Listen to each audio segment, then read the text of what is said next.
Is taking federal grant money for schools a reasonable option in making up the lack of school funding that we have in Utah?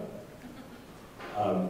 Dixon refers to the $23 billion program that's being proposed, I think, to help bail out the schools nationwide.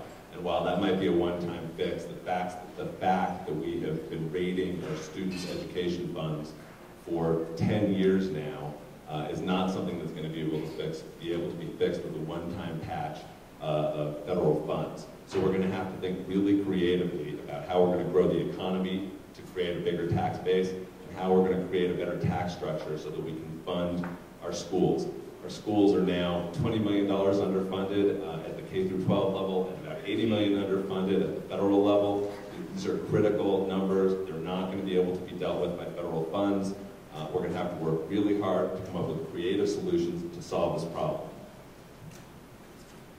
Senator Tom Harkin of Iowa is the sponsor of this $23 billion bill. The National Education Association is supportive of this bill. The UEA is supportive of this bill. It's a stopgap measure. It's only the thing to start until we get to where Tony says we need to be. He's absolutely correct.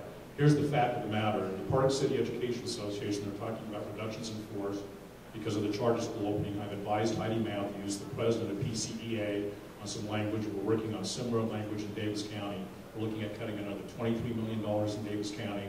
They've got a $30 million deficit in Jordan School District. They've got a $13 million unfunded Canyon School District. And I think it's $33 million in Granite. We'll take the $235 million that's in this $23 billion bill. The money is there in this legislature. This state has the money to fund public schools. We do not have the will to do it. I will make sure that the public understands the money is there. We just have to put the votes together. And shame them to do it.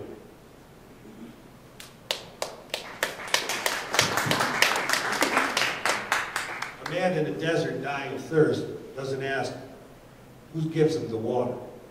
So I'm in favor of taking money as long as there's not too many strings attached and no mandate with it. There's no question in the state of Utah, being at the bottom of the list, that we have got to be not only creative at raising funds, but we have to be creative at bringing in the kind of jobs that gets more people out of the poverty level that are in that 47% that don't pay taxes up higher, so that they can make enough money that they can afford to pay more taxes, and we can afford to charge appropriate taxes on property in school districts that are not charging enough taxes on their homes. And we have to do all of these things. We just simply can't pick one or two. We've got to do everything. It is the most critical problem